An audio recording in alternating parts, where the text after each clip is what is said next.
আসসালামু আলাইকুম রহমতুল্লাহি ওবরাকাতু। আমি অমিত হাসান বলছি দুবাই থেকে। সবাই কেমন আছেন? আশা করছি ভালো আছেন।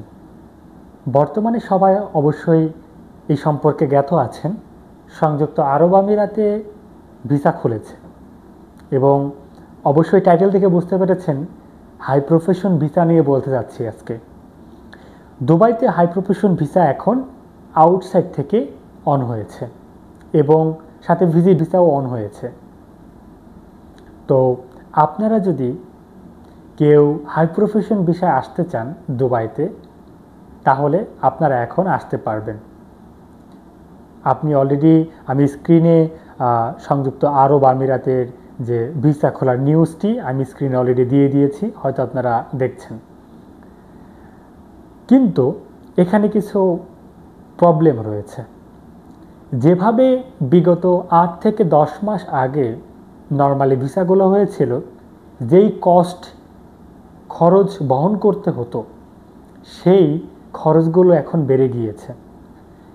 কারণ ভিসার জন্য প্রায় লক্ষ অ্যাপ্লিকেশন হচ্ছে, যার কারণে আমরা বর্তমানে খোঁজ পেয়েছি যে প্রতিদিন 30 থেকে 50টি ভিজিট ভিসা হচ্ছে এবং কিছু এমপ্লয় ভিসা হচ্ছে কিছু কোম্পানিতে। কিন্তু কোম্পানির ভিসাগুলো খুব রেয়ার, খুব কম হচ্ছে, আর মানে যেই পরিমাণ হওয়ার কথা ছিল সেরকম হচ্ছে না। আর হাই প্রফেশন ভিসা করতে হলে অবশ্যই আপনাদের যেসব ডকুমেন্ট লাগবে, চলুন সেগুলো জেনে নেওয়া যাক। হাই প্রফেশন ভিসায় আসতে হলে যেসব ডকুমেন্ট দরকার হয়, তার মধ্যে অবশ্যই আপনাকে অনার্স কমপ্লিট করা থাকতে হবে।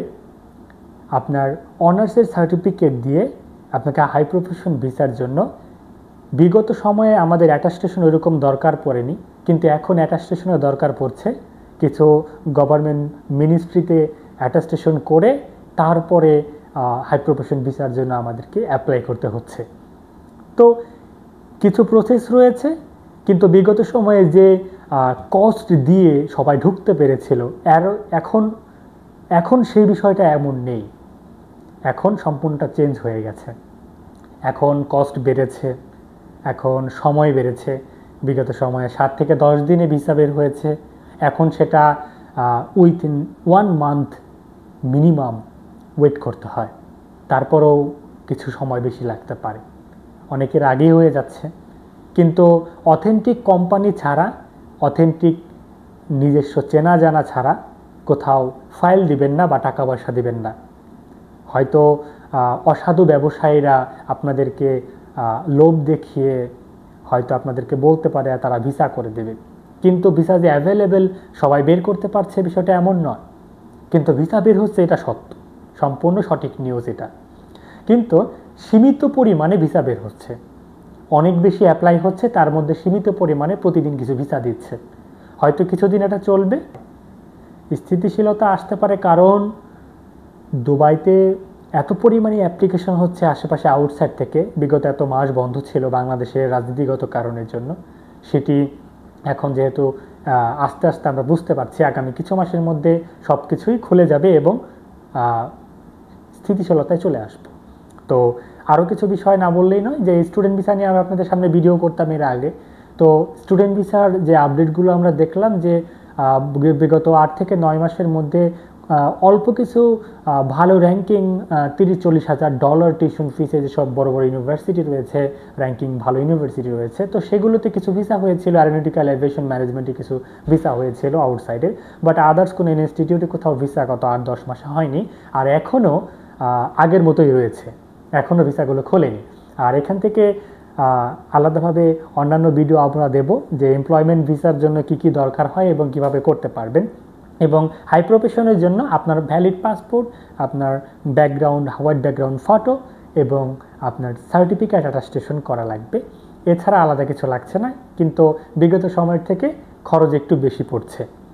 তো সাবধান থাকবেন এবং সব কিছু বুঝে, অথেন্টিক বুঝে তারপর কোনো কিছু করতে পারবেন। কিন্তু এখন বর্তমান অবস্থায় আপনাদের না আসাটাই ভালো হবে বলে আমাদের মনে হয়, কারণ এখন খরচটা অনেক বেশি। আর এই সময়তে দুবাইতে একটু গরম পড়বে আগামী 2-3 মাস। তো দেখা যাবে আগামী 1-1.5 মাস পর থেকে দুবাইতে একটু গরম পড়বে বেশি, 2-3 মাসের মতো গরম থাকবে। তো এই সময়টাতে কাজের পরিমাণ খুব কমে যায় দুবাইতে। এই জন্য যে এখন আসাটা যে অনেক বেশি ভালো হবে, অনেক বেশি কস্ট, এত বেশি খরচ করে প্রায় 15-20 হাজার দিরহাম খরচ করে, আসলে এটা মনে হয় না বুদ্ধিমানের কাজ হবে। তো আপনারা ভালো বোঝেন, আপনারা সব কিছু রিসার্চ করে বুঝে শুনে আসবেন। আমাদের ডিসক্রিপশন বক্সে আমাদের নাম্বার দেওয়া থাকবে এবং স্ক্রিনেও আমাদের নাম্বার রয়েছে। কোনো ইনফরমেশন লাগলে বাঙালি ভাই হিসেবে ইনশাল্লাহ আমরা এখানে আছি, আমরা আপনাদেরকে হেল্প করার চেষ্টা করব। আশা করছি সবাই সাবধানে থাকবেন, ভালো থাকবেন। নতুন কোনো ভিডিও নিয়ে আবারও আসবো। ভালো থাকবেন সবাই। আসসালামু আলাইকুম ওয়া রাহমাতুল্লাহ।